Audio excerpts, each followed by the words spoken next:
Very good morning, students. In the previous class, what are the things to be planned in project?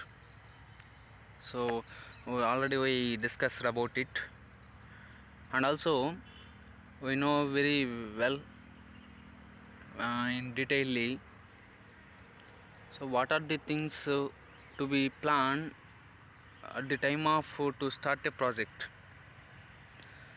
So first one is already we discussed, that is one scope planning, another one schedule planning, and resource planning. So today we are going to discuss about the remaining plannings. So that is risk planning. So risk planning is very important regarding to project. So let us see, risk in relation to project can be viewed as the possibility that events, so their resulting impacts and dynamic interactions may turn out differently than anticipated. So ఇక్కడ ఏంటంటే మనకి risk అనేది it is complexity. అంటే మనకి like దాన్ని ఏమంటారంటే సవాళ్ళు అంటారు. సో ఆ సవాళ్ళు అనేది మనకి ఈ యొక్క ప్రాజెక్టుల్లో కానీ, అంటే బెస్ట్ ఎగ్జాంపుల్స్ బిజినెసెస్ కావచ్చు, అదేవిధంగా ఇండస్ట్రీస్ కావచ్చు, సో న్యూ మార్కెట్స్ కావచ్చు, సో ఏది తీసుకున్నా మనకి దాంట్లో వితౌట్ రిస్క్ అనేది risk is there, but and also we face them. So that is important. So కాబట్టి ఏదైనా కానీ రిస్క్ అనేది ఏంటంటే ఇక్కడ మనం ఎలా చూస్తామంటే the possibility that events. So మనకి ఈవెంట్స్ అనేటివి నెంబర్ ఆఫ్ ఉంటాయి, లైక్ బిజినెస్ కావచ్చు, లేకపోతే ఆపరేషన్స్ కావచ్చు, యాక్టివిటీస్ కావచ్చు. సో దాంట్లో ఉన్నటువంటి పాసిబిలిటీస్ని, సాధ్యతని మనం ఎస్టిమేట్ చేయాలి. సో దాన్ని స్టడీ చేసినప్పుడే దాంట్లో ఎంత రిస్క్ ఉందనేది మనకి చేయగలుగుతాం. So and their resulting impacts and dynamic interactions may turn out differently then anticipated. So ఇక్కడ ఏంటంటే దానికి సంబంధించినటువంటి ఫలితాలకు సంబంధించి మనకి ఫేవరబుల్ ఉండొచ్చు, లేకపోతే అన్ఫేవరబుల్ కూడా ఉండొచ్చు. Impacts and dynamic interactions may turn out differently then anticipated. So మనం ఏమంటే ముందుగా ఎప్పుడైతే to anticipate the those circumstances, అంటే కొన్ని పరిస్థితుల్ని మనం అంచనా వేస్తాం. సో దాన్ని ఫోర్కాస్ట్ చేసినప్పుడు, ఊహించినప్పుడు వాటిల్లో ఇప్పుడు ఫర్ ఎగ్జాంపుల్ ఫినాన్షియల్ తీసుకోండి. సో ఫినాన్షియల్కి సంబంధించినటువంటి మనకి ఎప్పుడైతే when process is continuing, when process is ongoing, ఎందుకంటే there are the financial needs are there. So financial needs అనేవి మనకు అక్కడ నీడ్స్ అనేది ఉంటాయి. సో ఆ టైంలో మనకి అక్కడ స్కార్సిటీ ఆఫ్ ఫినాన్స్ ఫండ్స్ అనేది మనకి రైజ్ అయిందనుకోండి. సో మనం ఏం చేస్తామంటే we face the risk with in the financially. So కాబట్టి వాటిని కూడా మనం కొంచెం థింక్ చేసి ఈ రిస్క్ అనేది మనం బేర్ చేయాల్సి ఉంటుంది. అదేవిధంగా risk planning is the process of deciding how to approach and conduct the risk management activities for a project. So ఏంటంటే ఇక్కడ రిస్క్ మేనేజ్మెంట్లో రిస్క్ ప్లానింగ్లో మనం ఏం చేయాలంటే ఎలా అప్రోచ్ అవ్వాలి, and how to conduct the risk management activities. So యాక్టివిటీస్ని ఎలా మనం మేనేజ్ చేయాలి. సో ఇప్పుడు ఫినాన్షియల్ యాక్టివిటీస్ కావచ్చు, మార్కెటింగ్ యాక్టివిటీస్ కావచ్చు, హ్యూమన్ రిసోర్సెస్ యాక్టివిటీస్ కావచ్చు. సో వాటిని ఏ విధంగా మనం మేనేజ్ చేయాలనేది ఆ ప్రాజెక్ట్లో ఉన్న ఆ ప్రాజెక్ట్కి సంబంధించినటువంటి వాటికి మనం వాటి యొక్క రోల్స్ అండ్ రెస్పాన్సిబిలిటీస్ ఎలా ఫేస్ చేయాలనేది దాని యొక్క సారాంశం. So planning of risk management process is important to ensure that level, so type and visibility of risk management are commensurable with both the risk and importance of the project to the organization. So మనకి ఇక్కడ ఏ ఆర్గనైజేషన్కైనా risk and importance అనేది చాలా important. So ఎందుకంటే both are commensurable. So ఈ రెండు సమకాలిక అంశాలు కాబట్టి ఎప్పుడైతే రిస్క్ అనేది ఎక్కువగా ఉంటుందో దానికి తగినటువంటి రిజల్ట్స్ కానీ అవుట్కమ్స్ కానీ అది అంతే స్థాయిలో ఉంటాయి. సో కాబట్టి మనం రెండింటిని మేనేజ్ చేసుకోవాల్సినటువంటి బాధ్యత అనేది మన పైన ఉంది. So it is crucial to successfully performing the other process. So ఆ ప్రాసెస్లో మనకి ఇప్పుడు for example so let us to take the example as best production process. So production process తీసుకోండి. The manufacturing of raw materials into the conversion of raw materials into finished goods. So raw materials మొదలుకొని finished goods మారేంత వరకు ఆ ప్రక్రియ అనేది మనకి production process, manufacturing process అనేది ఉంటుంది. సో రా మెటీరియల్స్ని పర్చేజ్ చేయాలి, అదేవిధంగా దానికి సంబంధించినటువంటి ప్రాసెస్ కానీ, అదేవిధంగా యాడింగ్ ఇంగ్రీడియంట్స్ కానీ, సో అదేవిధంగా ఇక్కడ లేబర్ పార్టిసిపేషన్ ఉంటుంది, అదేవిధంగా కాస్ట్ ఇన్వాల్వ్ అయి ఉంటుంది, కాస్ట్ అన్నీ ఉంటాయి. సో అదేవిధంగా ఈ యొక్క ప్రాసెస్లో మనకి రిస్క్ ఎక్కువ ఉంటుంది కాబట్టి రిస్క్ ఆఫ్ కాస్ట్ కానీ, లేకపోతే రిస్క్ ఆఫ్ లేబర్ కానీ, ఇంకా స్కార్సిటీ కానీ, ఎన్విరాన్మెంటల్ పరంగా కానీ ఇవన్నీ ఉంటాయి. సో వీటిని మనము పెర్ఫామ్ చేసుకుంటూ స్మూత్నింగ్ ఫంక్షన్తో వెళ్తేనే మనకు అక్కడ ఆ యొక్క ప్రాసెస్ అనేది కంప్లీట్ అవుతుంది. అంటే ఇక్కడ ఏంటంటే ఫినిష్డ్ గుడ్స్ మనకు రావడానికి ఛాన్సెస్ ఉంటాయి. సో ఈ యొక్క ప్రాసెస్ని మనం పెర్ఫామ్ చేయడానికి ఈ యొక్క రిస్క్ మేనేజ్మెంట్ యాక్టివిటీస్ అనేది the risk management activities are helpful to perform the those activities with successfully. So సక్సెస్ఫుల్గా కంప్లీట్ చేయడానికి మనకి అవకాశాలు ఉంటాయి. So that is the risk planning. Next communication planning. So communication planning is very very essential of being play a vital role in the communication between the stakeholders. So all the stakeholders including the project team have different needs for information about the project. Ante ikkada stakeholders is nothing but users like consumers, ade vidhanga people, government,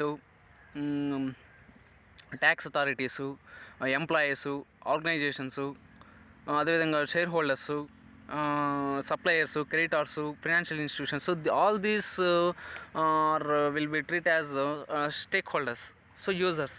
so వాళ్ళకి సంబంధించినటువంటి ఇక్కడ project టీమ్స్కి ఏమంటుందంటే the project team have required some information regarding to project. So కాబట్టి ఇక్కడ ఏమంటే project team కూడా ఏం చేయాలంటే ఇన్ఫర్మేషన్ అనేది gathered from the stake holders. So ఇప్పుడు ఫర్ ఎగ్జాంపుల్ కన్జ్యూమర్స్ నుంచి తీసుకోండి. కన్జ్యూమర్స్ నుంచి మనకి ఒపీనియన్స్ అండ్ ఫీడ్బ్యాక్ అనేది చాలా అవసరం. సో కాబట్టి we collect the information from the customers, we collect the information from the government and also society, financial institutions, supplies. So ఈ విధంగా మన ఇన్ఫర్మేషన్ గ్యాదర్ చేసుకుంటేనే, ఆ కమ్యూనికేషన్ అనేది ఉంటేనే ఆ ప్రాజెక్ట్ గురించి మనకు తెలుస్తుంది. సో కమ్యూనికేషన్ లేదనుకోండి ఇక్కడ there is no projects. So these information needs are put into communication plan. Communication plan shows how the information will flow within the project. So ఇక్కడ ఏంటంటే కమ్యూనికేషన్ ప్లాన్స్ ఏం చెప్తుంది అంటే how the information will flow within the project and its members. So ఇక్కడ internal of the project కావచ్చు, external of the project కావచ్చు, information, communication ఎలా pass on అవుతుంది, ఎలా ఫ్లో అవుతుంది అనేది మనం తెలుసుకోవచ్చు. అదేవిధంగా this plan will answer the questions like who gets what type of information.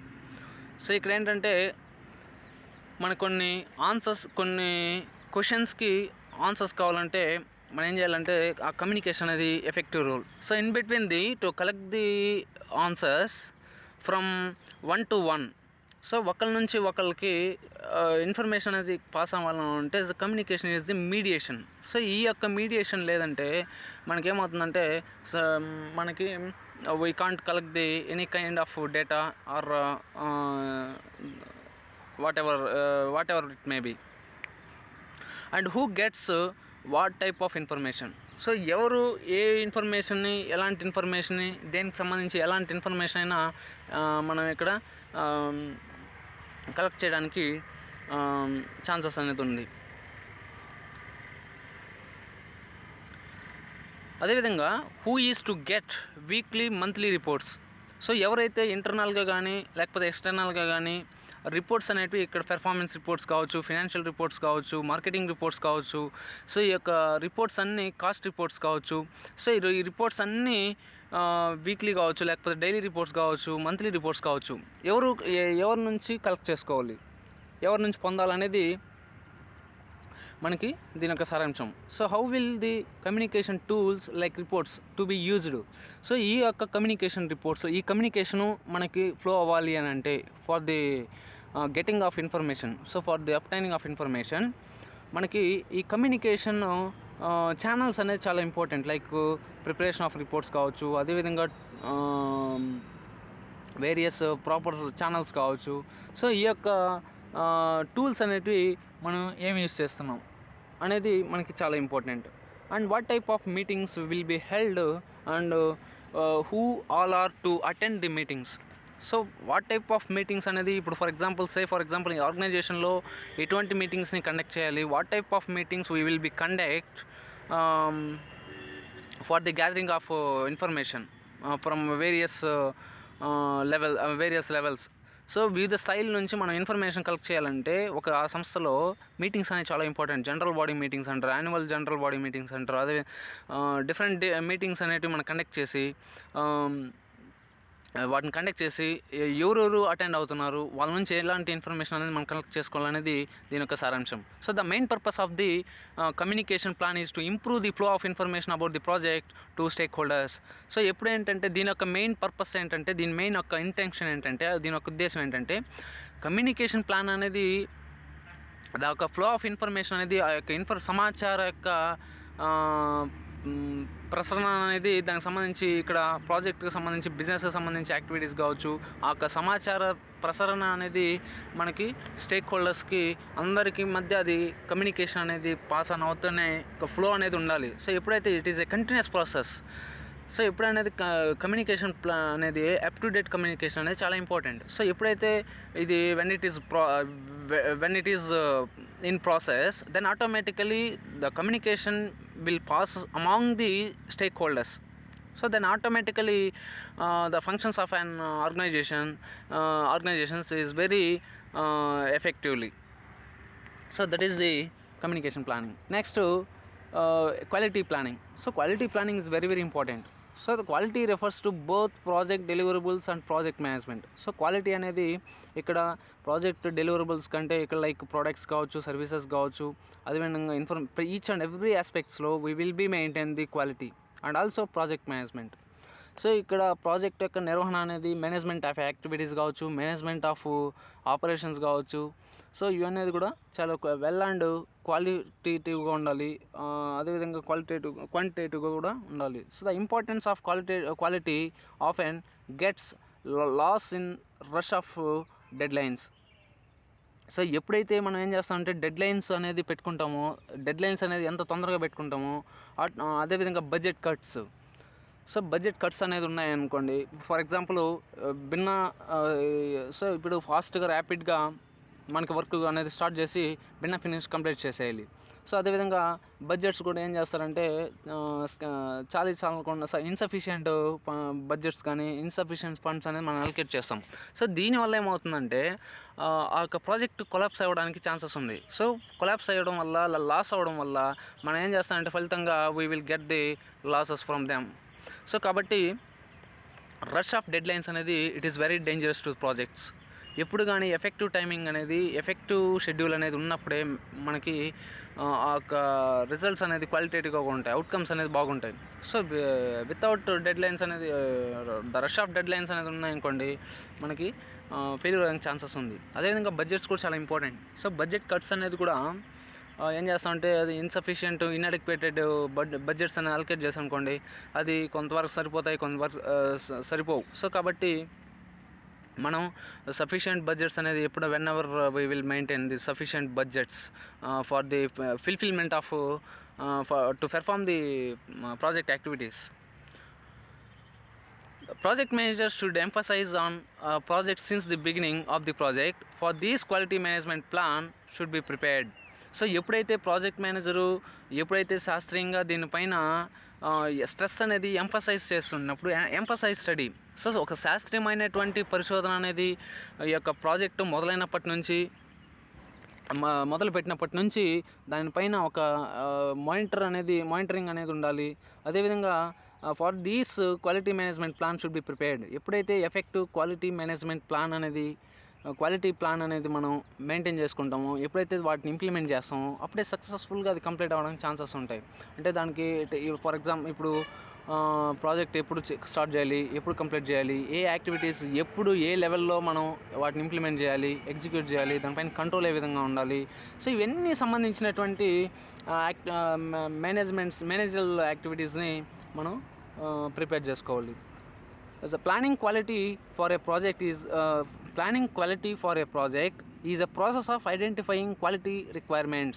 ఎప్పుడైతే క్వాలిటీ మెయింటైన్ చేయాలంటే, నాణ్యతగా ఉండాలి అంటే ఆ ఒక బిజినెస్ కానీ ఇంకోటి కానీ, మనం ఆ రిక్వైర్మెంట్స్ అనేది చాలా ఇంపార్టెంట్. రిక్వైర్మెంట్స్ మనకి అప్రోప్రియేట్ రిక్వైర్మెంట్స్ అనేది సప్లై అయినప్పుడే, వాటిని ఎగ్జిక్యూట్ చేసుకున్నప్పుడే మనకి and also standards for the product and project document how it will be done.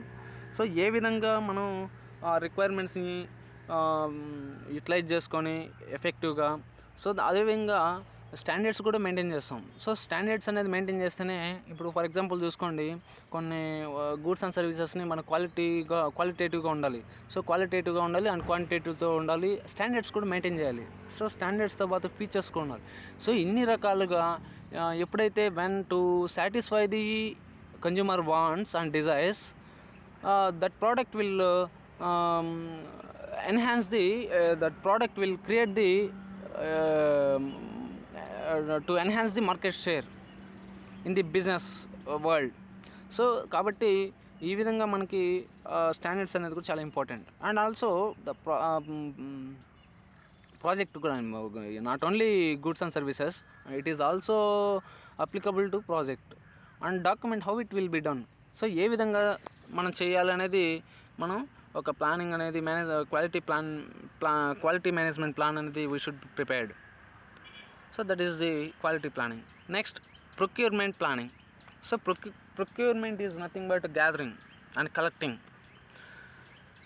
Procurement means collection and gathering. So procurement planning, that is the last planning activity within the planning phase. Planning phase is to identify the elements of the project which will be acquired from external supplies to the project. So ఇక్కడ ఏంటంటే మనకి ఈ యొక్క procurement planning అనేది within the planning phase is the last phase like procurement planning అనేది. So ఇక్కడ ఏంటంటే is to identify the elements of project which will be acquired from external supplies to the project.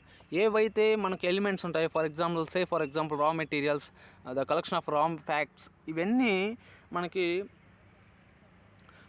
అవసరం అవుతాయి. So వాటిని external suppliers నుంచి తెచ్చుకుంటాం. So external suppliers, ఇప్పుడు suppliers is external factor. So వాళ్ళు ఏం చేస్తారు, who the supply of raw materials to the project is called supplier అని మనం చెప్పుకుంటాం. సో వాళ్ళ నుంచి మనకి వేరియస్ రిసోర్సెస్ కానీ, మెటీరియల్స్ కానీ, ఇన్ఫర్మేషన్స్ కానీ, ఇవన్నీ మనం ఎక్స్టర్నల్ పీపుల్స్ నుంచి మనం తెచ్చుకుంటుంటాం, లైక్ వాళ్ళ suppliers. The procurement plan provides a detailed description of the products to be procured from the suppliers. So ఏవైతే మనకి which products suitable to project, which service is suitable to project, అంటే ఏ బిజినెస్కి సంబంధించి ఏ product కానీ ఏ service కానీ suitable అవుతుంది అనేది first to recognise that. So వాటిని రికగ్నైజ్ చేసిన తర్వాత మళ్ళీ ఏం చేయాలి, the procurement plan provides a detailed description. So ఇక్కడ ఏంటంటే ఒక డిస్క్రిప్షన్ రూపంలో, like summary of products and services. So ఆ ప్రోడక్ట్స్ సంబంధించి, ఆ రా మెటీరియల్ సంబంధించిన మొత్తం ఎంటైర్ డిస్క్రిప్షన్ అనేది మనకి యాజ్ క్వాలిటీ కానీ, దాని యొక్క క్వాంటిటీ కానీ దాంట్లో ఉన్నటువంటి ఇంగ్రీడియంట్స్ కానీ ఇవన్నీ ఆ డీటెయిల్డ్ డిస్క్రిప్షన్స్లో మనకి ప్రొవైడ్ చేసేందుకు ఛాన్సెస్ ఉంటుంది regarding to product. So to be procured from suppliers. So suppliers నుంచి ఏవేవైతే ప్రోడక్ట్స్ ఉంటాయో వాటికి సంబంధించినటువంటి ఎంటైర్ డేటా అనేది మనం కలెక్ట్ చేయాలి. So the justification for a procuring each product externally. So ఇక్కడ ఏంటంటే దానికి కావాల్సినటువంటి జస్టిఫికేషన్స్, ఇన్ఫర్మేషన్స్ అనేది ఒక్కొక్క ప్రోడక్ట్ సంబంధించి ఒక్కొక్క సర్వీస్కి సంబంధించి మనం ఎక్స్టర్నల్గా కలెక్ట్ చేయాల్సినటువంటి యొక్క ఛాన్సెస్ అనేది ఇక్కడ ఉన్నాయి. Next financial planning. So it is very very important. So without finance there is no project. Similar to the resource plan a financial plan. So ఇక్కడ రిసోర్సెస్ ప్లాన్ అనేది మనం ఏం చెప్పొచ్చు అంటే ఫినాన్షియల్ ప్లాన్ అనేది both are same. Is prepared to identify the how much amount of money required for each stage in the project. So ప్రతి ఒక్క స్టేజ్లోనూ మనకి ఫైనాన్స్ అనేది, మనీ అనేది చాలా ఇంపార్టెంట్, ఎందుకంటే it is highly required. So కాబట్టి మనకు కావాల్సిన ఈచ్ అంటే ఒక్కొక్క విభాగంలో ఒక్కొక్క సెగ్మెంట్లో మనీ యొక్క నీడ్ అనేది చాలా ఇంపార్టెంట్. ఏ బిజినెస్లో అయినా కానీ ఏ దీంట్లో అయినా కానీ. సో వాటిని మనం ఏం చేయాలి, ఐడెంటిఫై చేయాల్సి ఉంటుంది. So the total cost of labour, equipment and materials is quantified and an expense schedule is defined, so which provides the project manager with an understanding of the forecast spending versus actual spending throughout the project. So ఇక్కడ ఏంటంటే మనం మెయిన్గా project కావాల్సినటువంటి main factors ఏంటంటే ఇక్కడ requirements, total cost of the labour. So labour cost అనేది చాలా important, ఎందుకంటే మనం ఏం చేయాలంటే ఎప్పుడైతే మన గూడ్స్ అండ్ సర్వీసెస్ని గూడ్స్ని మ్యానుఫ్యాక్చర్ చేస్తామో దానికి కావాల్సిన మెయిన్ వచ్చి లేబర్. సో లేబర్కి ఏం చేయాలి, మనం వేజెస్ కానీ సాలరీస్ కానీ పే చేయాల్సి ఉంటుంది. అదేవిధంగా ఎక్విప్మెంట్. సో ఇప్పుడు we should incur the expenses on equipment, necessary equipment, and also materials, రా మెటీరియల్స్ కానీ వాటిపైన మనం ఖర్చు చేస్తుంటాం. So is and quantified and expense schedule is defined. So expense schedule అనేది వీటి మనం ఫ్రేమ్ చేసుకోవాల్సి ఉంటుంది. ఎవరు, project manager. So which provides the project manager with an understanding of the forecast spending. అంటే ఇక్కడ రెండు ఉంటాయి, forecast spending and actual spending throughout the project. So forecast spending అంటే భవిష్యత్తులో ఫ్యూచర్లో మనం ఎంత అయితే ఖర్చు పెట్టాల్సి ఉంటుందో మనం ముందుగా ప్రీడిటర్మైన్డ్గా మనం ఆ కాస్ట్ని షీట్ని మనం ఏం చేయాలంటే కాస్ట్ షెడ్యూల్ని మనం ఎక్స్పెన్స్ షెడ్యూల్ని మనం ఫ్రేమ్ చేయాల్సి ఉంటుంది. అదేవిధంగా యాక్చువల్ స్పెండింగ్ ఎప్పుడైతే when to compare with forecast spending and actual spending, between the actual spending. So forecast స్పెండింగ్కి యాక్చువల్ స్పెండింగ్కి లాట్ ఆఫ్ డిఫరెన్సెస్ ఉంటాయి. ఎందుకంటే మనం ఇప్పుడు ఫర్ ఎగ్జాంపుల్ గూడ్స్ని ప్రొడ్యూస్ చేయాలంటే మనకి ఒక 100 రూపీస్ అవుతుంది అనుకున్న cost. It is called production forecast spending cost. So actual cost ఏమో మనకి 80 రూపీస్ అవుతుంది. సో ఇక్కడ ఏంటంటే డిఫరెన్స్ 20 రూపీస్. అంటే మనకి అనుకున్న దానికి ఎస్టిమేటెడ్ కాస్ట్కి యాక్చువల్ కాస్ట్కి వేరియన్స్ ఉంది. సో కాబట్టి ఈ విధంగా మనం ఆ యొక్క ప్రాజెక్ట్కి నెససరీ అనేది ఉంటుంది. So as the every project success will depending on whether or not it is delivered within the time, cost and quality estimates for the project. So ఎప్పుడైతే మనకి ప్రతి ఒక్క ప్రాజెక్ట్ యొక్క సక్సెస్ దేనిపైన ఆధారపడి ఉంటుందంటే ఒక ప్రోడక్ట్ పైన, సర్వీస్ పైన ఆధారపడి ఉంటుంది. And at the same time cost పైన కూడా ఆధారపడి ఉంటుంది. కాస్ట్ కానీ and quality estimates for this project. So quality and అదేవిధంగా కాస్ట్ అనేది మనకి ఎప్పుడైతే కంట్రోల్లో ఉంటాయో automatically success will come, the project will become successful. So otherwise will become failure. So కాబట్టి ఈ రెండు చాలా important. Next last one is acceptancy planning. So the key to a successful project is gaining acceptance from the customer.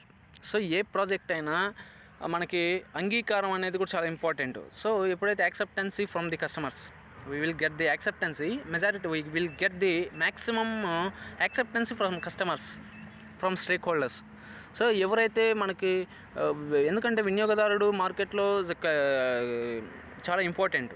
So consumer is the ultimate, the end user ultimate judgement will given by the consumer. So కాబట్టి consumer ఏది decide చేస్తే that is successful. So కాబట్టి మనకు service కానీ మనకు product కానీ gain అవ్వాలన్నా, లేకపోతే ప్రాఫిట్స్ మనం ఎర్న్ చేయాలన్నా, మనకు ప్రోడక్ట్ అనేది కానీ సర్వీసెస్ కానీ ఎవరు యాక్సెప్ట్ చేయాలంటే కన్జ్యూమర్. సో కన్జ్యూమర్ యాక్సెప్ట్ చేస్తేనే మనకి ఆ యొక్క ప్రాజెక్ట్ అనేది సక్సెస్ఫుల్గా గెయిన్ అవుతుంది. So each deliverable produced meets for exceeds his or requirements. ఎప్పుడైతే మనం ఏదైతే ఆ యొక్క ప్రోడక్ట్కి సంబంధించి, ఆ సర్వీసెస్ సంబంధించి వాళ్ళ యొక్క రిక్వైర్మెంట్స్కి అంటే ఇక్కడ కన్జ్యూమర్ యొక్క రిక్వైర్మెంట్స్కి మించి యాక్సెప్టెన్సీకి మించి మనం ఎప్పుడైతే వాళ్ళ యొక్క డిజైర్స్ని, వాంట్స్ని మనం సాటిస్ఫై చేస్తామో, ఫుల్ఫిల్ చేస్తామో, ఆటోమేటిక్గా ఆ యొక్క ప్రోడక్ట్ అనేది సక్సెస్ఫుల్ అవుతుంది. To clarify the criteria use to judge each deliverable for customer acceptancy. So ఇక్కడ క్రైటీరియాస్ కొన్ని తీసుకుంటాం, లైక్ సర్వేస్ కానీ, కలెక్షన్ ఆఫ్ ఒపీనియన్స్ కానీ, ఈ విధంగా మనం using some statistical methods like questionnaires ఇలాంటివి మనం యూజ్ చేసి కన్జ్యూమర్స్ నుంచి మనకు ప్రోడక్ట్ సంబంధించి, మనకు సర్వీసెస్ గురించి కన్జ్యూమర్స్ నుంచి ఏ విధంగా ఇన్ఫర్మేషన్ కలెక్ట్ చేయాలి, సో వాళ్ళకి జడ్జిమెంటు ఏ విధంగా ఉంటుంది అనేది మనకి చాలా important. An acceptancy plan is produced which customer acceptancy will be suit and a summary of process used to gain acceptancy of each deliverable from the customer. So మనం ఏదైతే acceptance అంగీకారం అనేది వినియోగదారుల నుంచి మనకి ఫేవరబుల్గా ఉంటుందో ultimately we will gain our project. So otherwise not gaining. So ఈ యొక్క యాక్సెప్టెన్స్ అనేది కన్జ్యూమర్స్ అనేది ఇక్కడ they will decide which product or which service is survive in the market. So this is the things to be planned in the project. So thank you students.